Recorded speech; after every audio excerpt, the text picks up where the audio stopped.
wargagen nyam, en chagor, e Peter, choga kel, en Peter, en la jag Yesu Kristo, gare ye wargaga me, yenei, ten la pej, ka Pontus, kene Galatia, ka Cappadocia, kene Asia, ka Basania, ka yenei, ten chamek, chet ke charkot, en la gwar, en temial, ka chaye jaganei, te go, ka yekot, ka o, ba Yesu Kristo los, ka belei, ka riemde, apos, kana mal medit, te kel ga ye. Alyak te ga kus, en la gwan kwaran, ni Yesu Kristo, ka koy lo ay de medit, cha kon nyok, ka des, ka ngas, mitek pany, ka je Yesu Kristo lis, ka entame, ngam na pus, tin te ga kus, ka kwi nene ke, kan pudo to, ti kut ga to,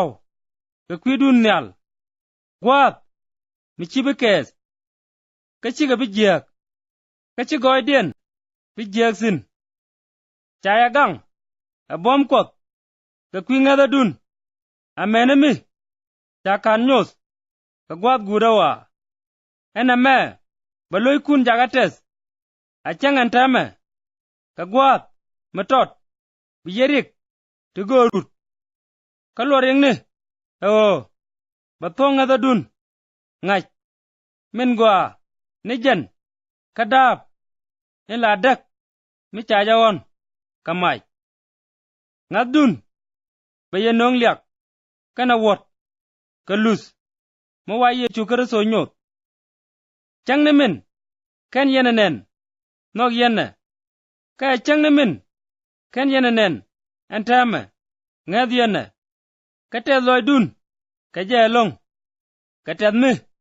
cha de mi luang, ka lat, ka kuje mo, yek yene kan, yene kun, mila lor ngada dun, ti goga gora gwa, ka chige jawon, eno, biga duor ngach, ka kwi kanana me, ka chuga roi goga, lat, ka kwi puda, min kam ga ye, ka chuga jagor,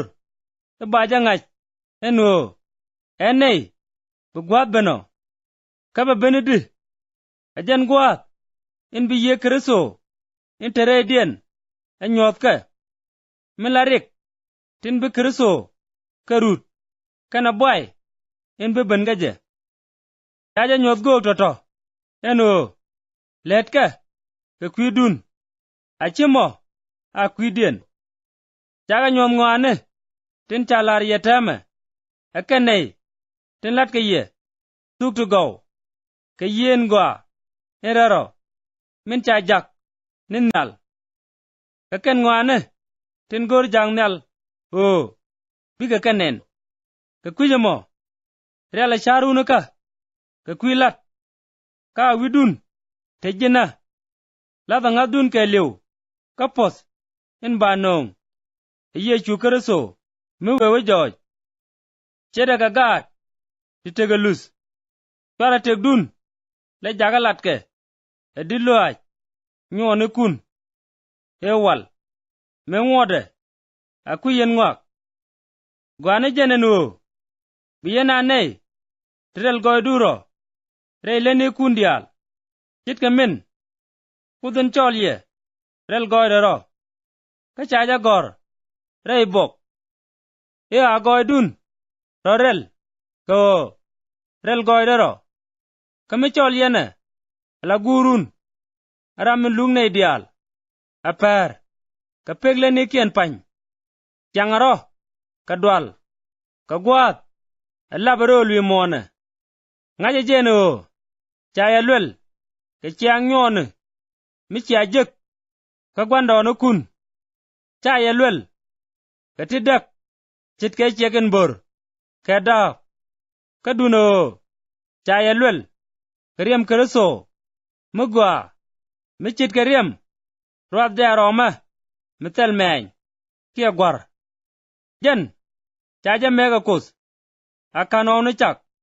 ka duno, cha nyot ka gwa da jagame ka kwidun ka je ta ga ngat ka kot mi che jelis ka chweja kambwai ka bengadun kana ngadun ka tibeben te ga kos teme ka kwilu da dun ka sok ya te dun jaga wiwi a cha te ga nok masok ka da moro kun tin krishine eno nagaro long ka loy dun ke lew ka cha ye nyok ka dab ka jente ga mo chebe ga mi biliw duno be ga mi ci biliw be ga roy kwot intek ci roy kwot we ichene ideal ka juaj ka chit wonat ka gang ni juaj ni juaj la rol ka la pengang ni ken ka roy kwot tetin atel pek rojamo ajen token gwa min chaladye